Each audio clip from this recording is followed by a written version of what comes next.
நானும் மனுஷன் தானே. அந்த நேரத்தில் அத்தனை பேர் பாதிக்கப்பட்டு இருக்கும்போது எப்படி அந்த ஊரை விட்டுட்டு என்னால் கிளம்பி வர முடியும்? நான் திரும்ப அங்கே போகணும்னு இருந்துச்சுன்னா அதை ஒரு காரணம் காட்டி அங்கே வேறு சில பதட்டமான சுச்சுவேஷன்ஸ், வேறு சில அசம்பாவிதங்கள் அந்த மாதிரி எதுவும் நடந்துடக்கூடாதுன்றதுக்காக தான் நான் அவாய்ட் பண்ணேன்.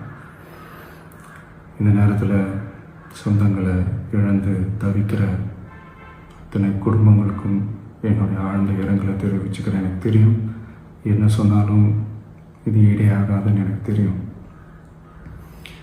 ஹாஸ்பிட்டலில் ட்ரீட் பண்ணிகிட்ருக்கிற எல்லாருமே சீக்கிரமாக க்யூர் ஆகி வரணுன்றதை இந்த நேரத்தில் நான் வேண்டிக்கிறேன்.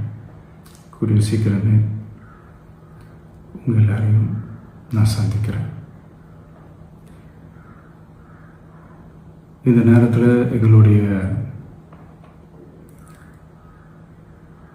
வலிகளை, எங்களுடைய நிலைமையை புரிஞ்சுக்கிட்டு எங்களுக்காக பேசின அரசியல் கட்சிகளை சார்ந்த நண்பர்கள், தலைவர்கள் அனைவருக்கும் என்னுடைய நன்றியை தெரிவிச்சுக்கிறேன்.